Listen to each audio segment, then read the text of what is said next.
ଆଜ୍ଞା ନମସ୍କାର। ମୁଁ ଓଡ଼ିଶାବାସୀଙ୍କର ଓଡ଼ିଶା ରାଜ୍ୟର ମୁଁ ଗୋଟେ ବିଜେଡ଼ିର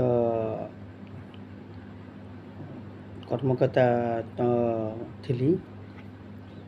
ତ ମୁଁ ଆଜି ଭିଡ଼ିଓଟା କରିବାର କାରଣ ହେଉଛି ଏଇଟା। ତ ମୁଁ କରିବା କାରଣଟା କ'ଣ, ଯେହେତୁ ମୁଁ ଆଜି ପର୍ଯ୍ୟନ୍ତ କେବେ ବି ଭିଡ଼ିଓ କରିନଥିଲି ବିଜେଡ଼ି ସରକାରଙ୍କ ବିରୁଦ୍ଧରେ କି ବିଜେପି ସରକାରଙ୍କ ବିରୁଦ୍ଧରେ କି କଂଗ୍ରେସ ସରକାର ବିରୁଦ୍ଧରେ କେବେ କରିନି। ଆଜି କରିବା କାରଣଟା ହେଇଛି, ତ ମୋର ଘର ହେଉଛି କଟକ ସଦର ଜିଲ୍ଲା। ତ ଗୋଟିଏ କଥା ମୁଁ ଆଜି କହିବାକୁ ଚାହୁଁଛି, ତ ମୋର ଗୋଟେ ଓଡ଼ିଆ ଅସ୍ମିତା ସକାଶେ ସବୁ ଲୋକ ହେଉଛନ୍ତି। ଓଡ଼ିଆ ଅସ୍ମିତା ଆଗରୁ କିଏ ଜାଣିଥିଲେ କି? ଓଡ଼ିଆ ଅସ୍ମିତା କ'ଣ? ଅବିକା ଗୋଟେ ଟ୍ରେଣ୍ଡ ଉଠିଛି ଓଡ଼ିଆ ଅସ୍ମିତା। ଓଡ଼ିଆ ଅସ୍ମିତା ବିଷୟରେ କିଏ ଜାଣିଛନ୍ତି? ଓଡ଼ିଆ ଅସ୍ମିତା କ'ଣ? ଏବେ ମୋହନ ମାଝୀ ସରକାର ଆମର ମୁଖ୍ୟମନ୍ତ୍ରୀ ହେଇଛନ୍ତି। ତ ନବୀନ ପଟ୍ଟନାୟକ ଯୁଗରୁ ଆମର ନବୀନ ସରକାର ଯାହା ବି କରିସାରିଛନ୍ତି, ଯାହା ବି ହେଇଛି, ତ ତାଙ୍କ ପାଇଁ ମୁଁ ବି ତ କିଛି କହିପାରିବିନି।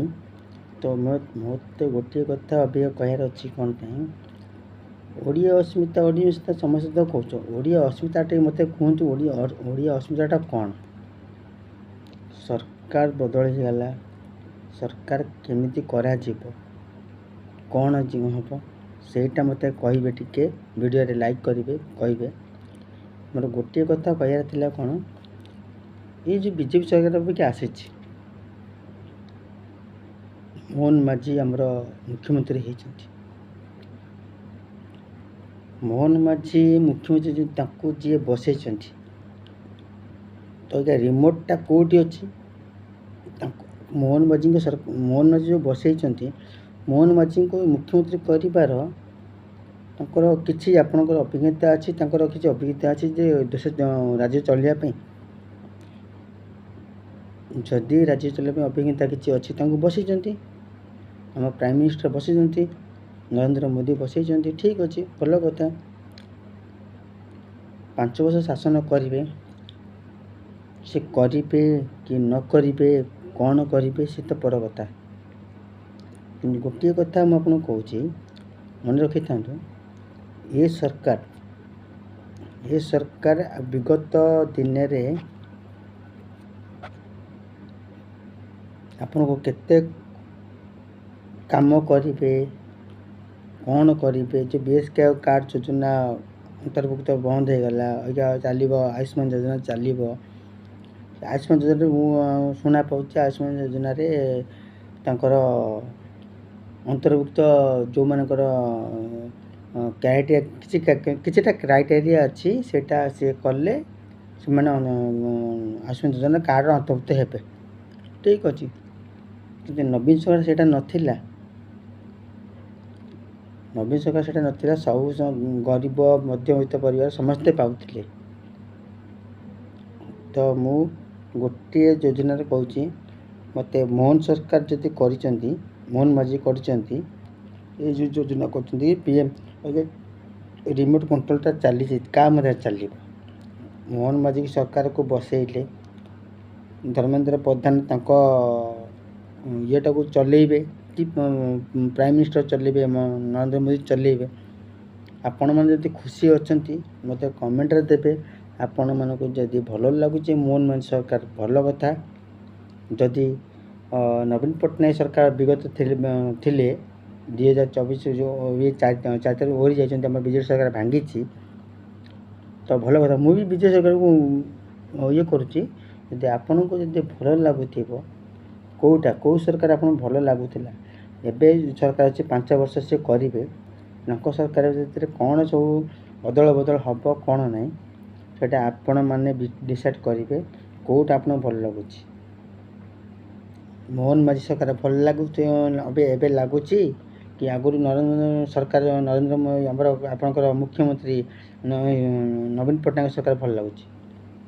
ନରେନ୍ଦ୍ର ମୋଦି ତାଙ୍କୁ ବସେଇଛନ୍ତି, ରିମୋଟ୍ କଣ୍ଟ୍ରୋଲ ତାଙ୍କ ପାଖରେ। ନରେନ୍ଦ୍ର ମୋଦି ପ୍ଲସ୍ ଧର୍ମେନ୍ଦ୍ର ପ୍ରଧାନ ତାଙ୍କୁ ଚଲେଇବେ। ଏଇଟା ହେଉଛି 100% ଲେଖା ଏ ତାଙ୍କୁ ବସେଇଛନ୍ତି ସେଇଥିପାଇଁ। ଯେଉଁଟା ଆପଣଙ୍କୁ ଭଲ ଲାଗିବ, ମୋର ଯଦି କିଛି ଭୁଲ ଥାଏ କଥାରେ ମୋତେ କମେଣ୍ଟ କରି ଜଣାଇବେ।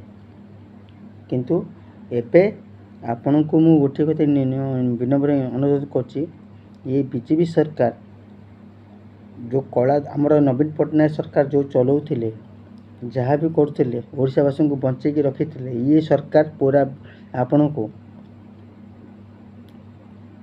ଯେଉଁ କୋଇଲା ଖଣି ଅଛି ଆଜିକା ଡେଟ୍ରେ ମୋହନ ମାଝୀ କହୁଛନ୍ତି ମୁଁ କେନ୍ଦୁଝରକୁ ମୁଁ ପ୍ରାଧାନ୍ୟ ଦେବି, କେନ୍ଦୁଝରକୁ ମୁଁ ବନେଇକି ରଖିବି, ସବୁଠି ଏକ ନମ୍ବର କରିବି, ଭଲକି ଇଏ କରିବି, କୋଇଲା ଖଣି ମାଫିଆଙ୍କୁ ଇଏ କରିବି। ଓଡ଼ିଶା ଅସ୍ମିତା କଥା ଯେଉଁ କହୁଥିଲେ ଓଡ଼ିଶା କଥା କହୁନାହାନ୍ତି, ଓନ୍ଲି କେନ୍ଦୁଝର କଥା କହିପାରୁଛନ୍ତି। ଚିନ୍ତା କରିପାରୁଛନ୍ତି ତ ସେ ଏଇ ସରକାର ସେ କ'ଣ କରିପାରିବେ? ଏଇଟା ହେଉଛି ମୋର ଓଡ଼ିଶାବାସୀଙ୍କର ମୁଁ ଆପଣଙ୍କୁ ଜଣାଉଛି, ମୋତେ କମେଣ୍ଟ କରିବେ। ଯେଉଁ ମୁଖ୍ୟମନ୍ତ୍ରୀ ସେ କେନ୍ଦୁଝରକୁ ପ୍ରାଧାନ୍ୟ ଦେଉଛନ୍ତି ତାହେଲେ ଓଡ଼ିଶାକୁ ସେ କ'ଣ କରିବେ? ବାକ୍ୟ ମାତ୍ର ରହିଲା ଆପଣଙ୍କ ଯେତିକ ଇଏ ଅଛି ବିଜେପି ସରକାର, ଯେତିକ କୋଇଲା ଖଣି ଯାହା ବି ଅଛି ଓଡ଼ିଶା ସରକାର ବଞ୍ଚେଇକି ରଖିଥିଲେ, ଓଡ଼ିଶାକୁ ଆଗକୁ ନେଇଥିଲେ, ଏ ବିଜେପି ସରକାର ତାଙ୍କୁ ପୁରା ଇଏ କରିକି ଯିବ, ବୁଡ଼େଇକି ଯିବ। ଆପଣମାନେ ଥିବେ, ମୁଁ ଆଜି ଡେଟ୍ରେ କହୁଛି, ଆପଣମାନେ ଥିବେ, ଯଦି ମୋର କିଛି ଭୁଲ ଥିବ ମୋତେ କହିବେ। ଏ ବିଜେପି ସରକାର ଯାହାକୁ ମୁଖ୍ୟମନ୍ତ୍ରୀ କରିଛନ୍ତି ସେ ମୁଖ୍ୟମନ୍ତ୍ରୀର କିଛି ଭ୍ୟାଲ୍ୟୁ ନାହିଁ, ମୁଁ ଆଜି ଡେଟ୍ରେ କହୁଛି। ଆପଣମାନଙ୍କର ଭ୍ୟାଲ୍ୟୁ ଥିବ, କିନ୍ତୁ ସେ ସରକାର ଯଦି ଆଜିକା ଡେଟ୍ରେ କହୁଛି ଓଡ଼ିଶା 4.5 କୋଟି ଲୋକଙ୍କୁ ଯେ କହୁଛି 150 କୋଟି ମୁଁ କେନ୍ଦୁଝରକୁ ଭଲରେ 1 ନମ୍ବର କରି ଛାଡ଼ିଦେବି, ମାନେ ଭଲରେ କରିବି, ସେ ତାର ଗ୍ରାମକୁ ତାର ଇଏକୁ କରୁଛି, ତାହେଲେ ସେ ମୁଖ୍ୟମନ୍ତ୍ରୀ କ'ଣ କରାଯିବ? ଏଇଟା ଆପଣ ଟିକେ ଧ୍ୟାନ ଦେବେ। ମୋର ଯଦି ଭିଡ଼ିଓଟା ଆପଣଙ୍କୁ କିଛି ଭୁଲ ଥିବ ମୋତେ କମେଣ୍ଟ କରିବେ। ଆଉ ମୁଁ କେବେ ବି ବିଜେପି ଇଏରେ ଅଛି, କିନ୍ତୁ ଓଡ଼ିଶା ସରକାର ନବୀନ ସରକାର ଯାହା ବି କରିଛନ୍ତି ଆଜିକା ଡେଟ୍ରେ ଆପଣ ଯେଉଁ ବଞ୍ଚି ଯାଇଛନ୍ତି, ଓଡ଼ିଶା ଅସ୍ମିତା କହୁଛନ୍ତି, ଆଜିକା ଡେଟ୍ରେ ଯାହା ନବୀନ ପଟ୍ଟନାୟକ ସରକାର କରିଛନ୍ତି ଆପଣ କେବେ ଭୁଲି ପାରିବେ କି? ଯଦି ଆପଣଙ୍କର ଓଡ଼ିଶା ସରକାର କିଛି କରିନାହାନ୍ତି, ସରକାର ବଦଳିଛନ୍ତି, ଠିକ୍ ଅଛି। ଓଡ଼ିଶା ସରକାର ଯାହା କରିଛି ଆଜିକା ଡେଟ୍ରେ ଓଡ଼ିଶା ସରକାର ଆମର ନବୀନ ପଟ୍ଟନାୟକ ଯାହା କରିଛନ୍ତି ଆପଣମାନେ ଜାଣିଛନ୍ତି, ସାରା ଓଡ଼ିଶା ଜଗତ ଜାଣିଛନ୍ତି। ଯଦି ଆପଣଙ୍କୁ ଓଡ଼ିଶା ସରକାରକୁ ଚାହୁଁଛନ୍ତି ଆଉ ଥରେ ଦ୍ୱିତୀୟ ଥର ବିଜେପି ସରକାର ଆଣିବା ପାଇଁ, ସେଇଟା ଆପଣ ଟିକେ କମେଣ୍ଟ କରି ଜଣାଇବେ। ଏଇଟା ମୋର ଆଜି ରାତିରେ ମୁଁ ଆପଣଙ୍କୁ କଲି କ'ଣ ପାଇଁ? ଏଇଥିପାଇଁ କଲି, ଯେହେତୁ ଯେ ଆମର ମୁଖ୍ୟମନ୍ତ୍ରୀ କହୁଛନ୍ତି ମୁଁ ମୋହନ ମାଝୀ କହୁଛନ୍ତି, ଶ୍ରୀ ମୋହନ ମାଝୀ କହୁଛନ୍ତି ଯେ ମୁଁ କେନ୍ଦୁଝରକୁ ଆଗ ଇଏ କରିବି, ସେଠୁ ଆଉ ମୋତେ କହିବାର କିଛି ଆଉ ଇଏ ନାହିଁ। ଆପଣ ବୁଝିପାରୁଥିବେ କେଉଁଟା ଠିକ୍। ସେ କେନ୍ଦୁଝରକୁ କହିପାରୁଛନ୍ତି ଆମେ କେନ୍ଦୁଝରକୁ ମୁଁ 1 ନମ୍ବର କରିବି, ଇଏ ଭିତରେ କରିବି, ଓଡ଼ିଶା ତାଙ୍କ ପାଇଁ କିଛି ନୁହଁ। ଏ ମୋହନ ମାଝୀ ସରକାର ଆପଣଙ୍କୁ ଜାଣିପାରୁଥିବେ ମୋହନ ମାଝୀ ସରକାର କ'ଣ କରିବେ। ଆଉ ରିମୋଟ୍ କଣ୍ଟ୍ରୋଲରେ ମୋଦି ସରକାର ବସିଛନ୍ତି, ଶ୍ରୀ ନରେନ୍ଦ୍ର ମୋଦି ବସିଛନ୍ତି, ଭଲ କଥା, କିଛି ଅସୁବିଧା ନାହିଁ, ସରକାର ଚଲାନ୍ତୁ।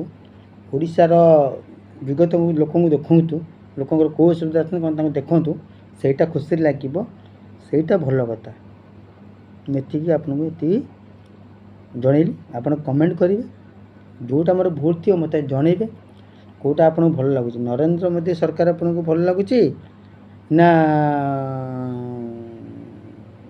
ଯାହାକୁ ବସେଇଛନ୍ତି, ନରେନ୍ଦ୍ର ଯାହାକୁ ବସେଇଛନ୍ତି ଚିଫ୍ ସିଏମ୍ ହିସାବରେ ମୋହନ ମାଝୀଙ୍କୁ, ତାଙ୍କ ସରକାର ଭଲ ଲାଗୁଛି ନା ଆଗରୁ ବିଗତ ଯେଉଁ ମୁଖ୍ୟମନ୍ତ୍ରୀ ରଖିଥିଲେ ଶ୍ରୀଯୁକ୍ତ ନବୀନ ପଟ୍ଟନାୟକ, ତାଙ୍କ ସରକାର ଆଗକୁ ଭଲ ଲାଗୁଥିଲା? ସେଇଟା କମେଣ୍ଟରେ ମୋତେ ଜଣାଇବେ। ଏଇଟା ମୋର ଫାର୍ଷ୍ଟ ଭିଡ଼ିଓ କରିଛି, କେଉଁଟା ଭଲ ଲାଗୁଛି ମୋତେ ଜଣାଇବେ। ଯଦି ଆପଣଙ୍କୁ ଭଲ ଲାଗିଲା ମୋ କମେଣ୍ଟଟା, ମୁଁ ଆଗକୁ ନୂଆ ଭିଡ଼ିଓ ଦେବି। ଆଉ ଆପଣଙ୍କୁ ଭଲ ଲାଗିଲେ ମୋତେ କମେଣ୍ଟ କରିବେ, କ'ଣ କରିବେ ଜଣାଇବେ।